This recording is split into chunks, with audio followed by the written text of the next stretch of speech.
Hi, me and my three friends took a step forward to explain you about economics, political science, and history. Let us start with economics, as many of us feel economics as a difficult subject. So why late? Let us start our today's first class. Our first topic is structure of the Indian economy. So first we have to know about what is Indian economy.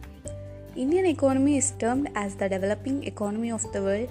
Some features like per capita income, higher population, below poverty line, poor infrastructure, agriculture-based economy, and lower rate of capital formation tagged it as a developing economy in the world.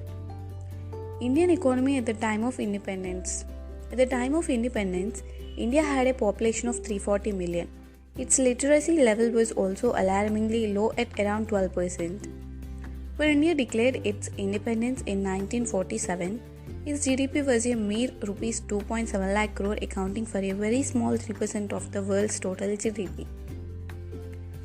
After 200 years of the British rule, when the country got independence on 15th August 1947, it was a typical underdeveloped, semi-feudal, backward, stagnant, and disintegrated economy.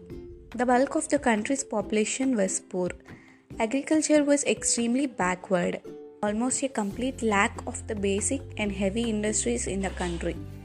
The Britishers ruled India with two motives: to bring raw material from India for the growing British industries, to sell British-made finished products in the vast Indian markets. Before the advent of the British rule, Indian economy was prosperous, agrarian economy, and well known for its handicraft industries. Their policies brought a fundamental change in the structure of the Indian economy. State of the Indian economy at the eve of independence. Colonial economy, semi-feudal economy, stagnant economy, backward economy, widespread poverty, poor infrastructure, agriculture backwardness, industrial backwardness, major dependence on imports. Okay, let us start with colonial economy. In India, colonial exploitation is a long history and British rule which resulted in huge drain of wealth from India. Second one, semi-feudal economy. By the close of British period, there were two aspects of Indian economy. First one, introduction of feudal system. Second one, introduction of capitalist system. Now, stagnant economy. There was very slow or no economic growth in the country. As a result of stagnation, there was unemployment, death, and suffering due to lack of food. Fourth one, backward economy. Indian economy was a backward and per capita income was very low in India. It was just rupees 230 from 1947 to 1948.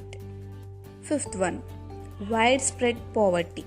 The people in the country could not even meet their basic needs, that is, food, shelter, and clothing. Unemployment, illiteracy were other issues faced by the country. Sixth one, poor infrastructure. Infrastructure like communication, transport, power, or energy was underdeveloped. The infrastructure facility during British rule was very poor.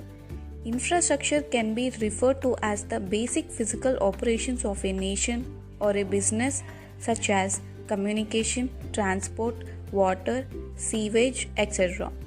This operation can be a highly expensive investment and an important aspect of the economic development of a country. During British rule, there was some infrastructure development in areas such as railways, ports, water transport, posts, and telegraphs.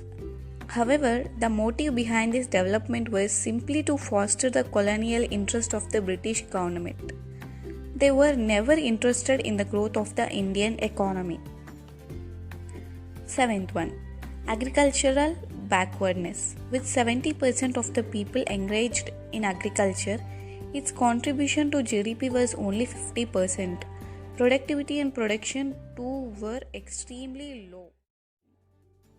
During the British rule, India's economy was overwhelmingly rural and agriculture in character. There was stagnation in the agriculture sector caused due to following reasons. Low production and productivity, high degree of uncertainty, the dominance of subsistence farming, difference between the owners of the soil and the tillers of the soil, small and fragmented holdings, zamindari system, forced commercialization of agriculture. Now, 8.1 Industrial backwardness. Industrial sector was not developed. There was a lack of basic and heavy industries in the country. Industrial sector was in poor state during the British rule. Deindustrialization, decline of handicraft industries, lack of capital good industries, low contribution to GDP, limited role of public sector. Now last one, major dependence on imports. As a result of industrial backwardness in the country, several consumer goods like medicines were imported from abroad.